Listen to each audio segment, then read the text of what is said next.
زه یو سکول هغه سره ناست وم، سکول مشر سره هغه شیعه و.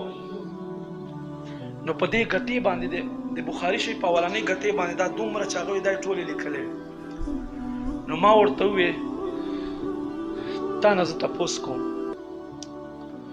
مې چې یو سړی دی ستا ښځه خلکو تر مخه بده یادوي چې ته وایې چې ما عزت دی، دا سړی به ته ځان ته رانږدې کړي؟ وایي نه. د سوچ نو بلکل دې خبرې ته سوچ نو. مې که یو سړی ستا ملګري وي تا سره وخت تېر کړی وي او هغو پسې غلطې خبرې کوي، هغه سړی به ځان ته رانږدې کړي؟ وایي نه. مې تا د بخاري شریف په دې اولنۍ ګټې څه لیکلي دي؟ د بیبي عایشې ګستاخي دې کړې ده. هغه بیبي چې د دې په شان کې الله قرآن کې 18 آیتونه نازل کړي دي. هغه بیبي چې نبی علیه السلام دنیا نه پرده کوي د دې په غېږ کې سر ایښودی دی. نه ته مې نبی علیه السلام ته نږدې کېدی شي په خپل ایمان باندې ایمان راوړه، ایمان دې نشته ویرېږه. بیا کم تکلیفونه چې صدیق نبی علیه السلام سره برداشت کړي دي، نبی علیہ السلام فرمائی په اسلام اچھا احسان نشتا سوا د ابوبکر صدیق. ابوبکر صدیق په اسلام باندې احسان دی. ابوبکر صدیق په اسلام باندې احسان دی. ولی پلار هم مسلمان دی، صحابی دی، مور هم صحابیه دی، دے هم صحابی دی، د بیبی هم صحابیه دی، د زامن هم صحابه کرام دي، د لونه هم صحابه کرام دي. یعنی درې پښتونه مسلسل صحابیت د رسول الله کې موجود دي. او دا هغه ګستاخي مالتا په بخاري په دې حاشیه باندې لیکل.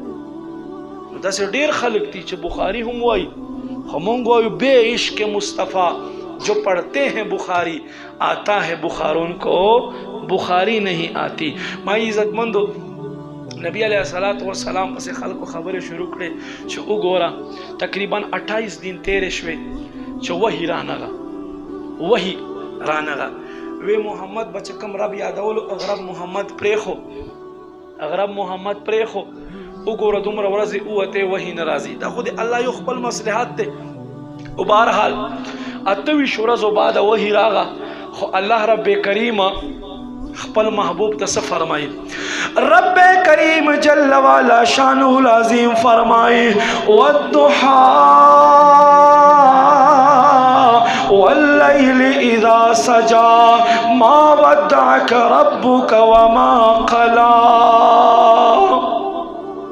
سمانے کی امام راضی رحمت اللہ تفسیر کبیر کے فرمائی، اللہ فرمائی والضحى، اللہ فرمائی اے زما محبوبہ ما دے ستا دا سہار رنا چو لگیا او پڑکشی، فرمائی ما دے دکا سے دستا پا پڑھ کے دن کی مخ باندے قسم ہوئی. واللیل اذا سجا، فرمائی ما دے ستا پا تور و امبری ظلف و قسم ہوئی چا پا مخ باندے راوات شوی اور شپا و گرزے گی.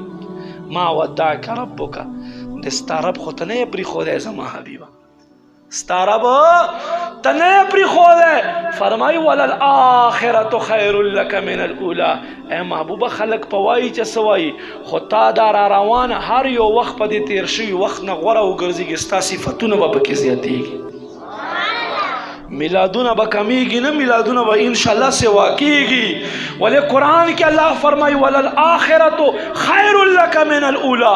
دستا ہر روانا گڑے با دے تیرے شوے گڑے نغورا ہو گرزے گی. دا سے شان اللہ محبوب اچھت کرلو.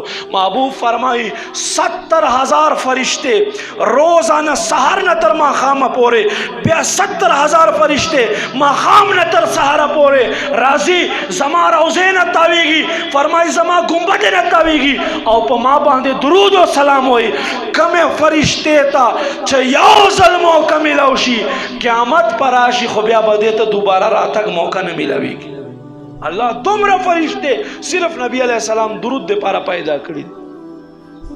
اس تی حساب چھے پافتہ کی سم رکھے گی، پا میاشتے کی سم رکھے گی، پا کال کی سم را فرشتے کی گی. دا زمائی عزت مندستا سو منگا خوش قسمتی دے اللہ رب کریم پا دے دومره خلقو کی منگا محبوب ذکر دے پارا غنڈ کریو، نبی علیہ السلام صفت دے پارا غنڈ کریو. یادو ساتے اللہ تا غور خلق اغا خلق تی چه کم خلق د الله او الله نبی سره مینا کوي، صحابه کرام سره مینا کوي، اهل بیت سره مینا کوي، او هغه څوک دي؟ هغه اهل سنت و جماعت دي. اهل سنت و جماعت خلق دي چې دا د انبیاو قدردان دي، صحابه کرامو باندې ځانونه ورکوي، اهل بیت سره حد نه زیاته مینا کوي، او بغض چا سره نه ساتي. او خلکو سره ساتي کم خلک چې د خلکو سره بغض ساتي. نو ما عزتمندو میلاد شریف هم کوي، پابندۍ سره هر کال ته کوي، کور په کور کوي، خپل د روان نسل ته هم نبی علیه السلام محبت وخای. زمونږ مدرسې ډېر شای دي، مولانا صاحب هم مدرسه دی، ما هم مدرسه شته دی، په بحرین کې زمونږ جامعه دی، رفیع الله مولوي صاحب مدرسه دی، لرې نشي لګلی دلته را لګي، علم دین په حاصل کړي، قرآن په زده کړي.